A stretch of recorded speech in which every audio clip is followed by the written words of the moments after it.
So in this video, I want to look at a game that I played recently. It was a correspondence game, and well, I was a bit surprised with the quality of my play. I was hoping it would be a little bit better since I missed a few chances, but that being said, it was better than a rapid or a blitz game, which you would expect. So I had the black pieces, and the game was a center game, which is not something that I see very often. And here, my opponent played queen to d3, which is not a move that I'm familiar with. The main line is queen e3, although queen a4 is also a move. So here already I was out of book, and well, the main line is knight f6, but I played g6 since, well, I didn't want to get into a theoretical battle because white probably knows the theory better here since he went for this line. And yeah, I know that d5 is also one of the moves suggested by the engine, but that basically gambits a pawn for activity, and I wasn't going to do that. So my opponent went bishop e2, and I thought that the idea was that he was going to go bishop c3 next, challenging my bishop on the g7 diagonal. But after I went bishop g7, he went knight c3, and here already I misplayed the position. I went knight g7, where after knight b4 there's no way for white to defend the pawn, and I'm gonna win the exchange, which I did eventually, but it took me several moves to look at that tactic. And well, I mean, you don't expect your opponent to hang an exchange on move 6. So my opponent goes f4, and again I can go knight b4 if I want to, but I didn't see it because I wasn't looking for it. I just wanted to bring my pieces out and have a decent position. So I went with d6 in order to get the bishop out. Knight f3. Here I went a6 because, well, if you go knight b4, there is this check, and the knight has to come back. So now I think I'm really threatening knight b4. And here my opponent went h3, which I don't like because it's weakening this diagonal, and it's sort of saying that he's probably going to castle queenside, just because this diagonal is weak and this diagonal is also weak. And now I went knight b4, and I'm winning an exchange and a pawn. So already I feel pretty good because, objectively speaking, this should be a technical win, unless I blunder. So takes, bishop d3, and now castles. Now this is a computer line which I found, b5, and after c4 you're winning a piece. Yes, you have queen a4 check, bishop d7, queen back, and well, now you can just take the knight.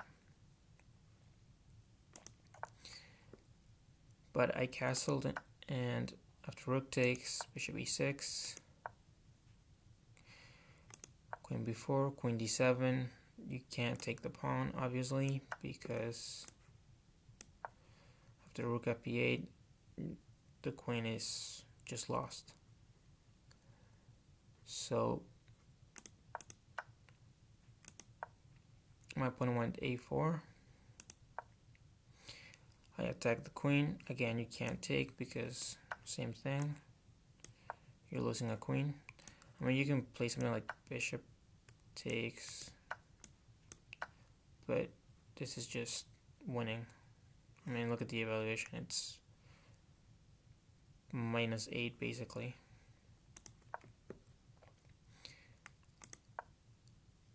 And now I decided to just begin trading some pieces. And since I'm up a pawn and an exchange, there should be a pretty easy technical win.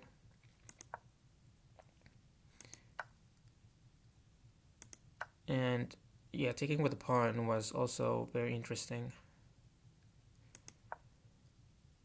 So my opponent knows that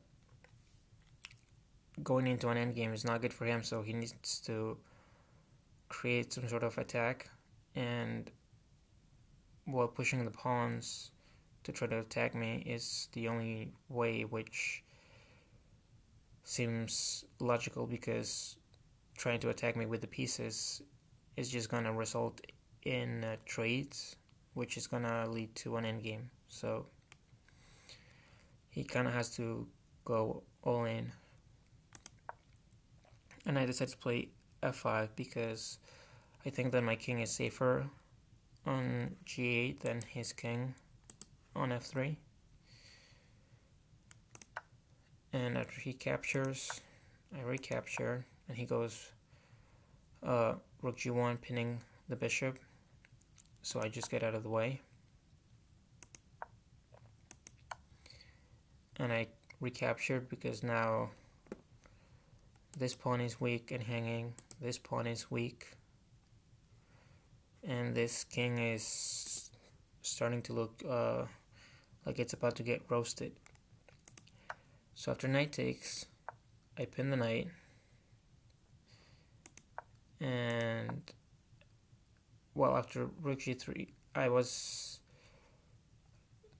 deciding whether to go queen to c6, putting more pressure on this knight, but I thought that my opponent was gonna play something like bishop c3 at some point and just put more pressure on my bishop, so I just didn't want to have to deal with any of those potential tactics. So before doing anything, I just thought that it would be better if I could keep this bishop protected.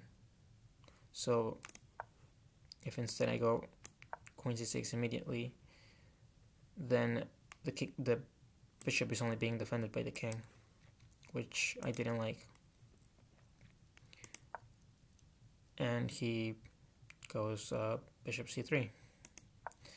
And after queen c6, well, queen f5 according to the engine was better, but I just like queen c6. He goes queen b4, defending the knight, and here, according to the engines, this is a really good move. a5, the whole point is that you can't take, because if you do, then after bishop takes, takes, and takes, it's mate in 4.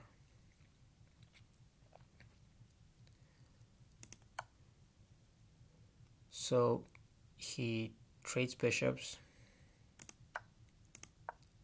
and now he's threatening checkmate, obviously. But here I just have this resource of taking, and after takes, well, you can see that the engine thought that king f2 was a better move, so that's when you know that your position is really bad. I mean, look at the evaluation, -34. So here you have queen takes, and after queen takes, you don't take the queen. You have this in-between move, which according to the engines, they also liked, or I mean, they liked the move back here, queen takes. because they saw the whole sequence, that you have this intermezzo with rook takes with check, and after king takes, well, black is just double rook and my opponent resigned. But even if you play the other move, it's still winning for black, because, well, you're up 2 pawns. And even if you don't have take the pawn, but just instead of rook takes g7, instead of taking the pawn, if you take and take, this is still should be winning for black. And yeah, I mean, pretty much everything is winning. So I just thought it was a nice little game. Well, maybe not so little, 31 moves. But yeah, thank you for watching, and I will see you next time.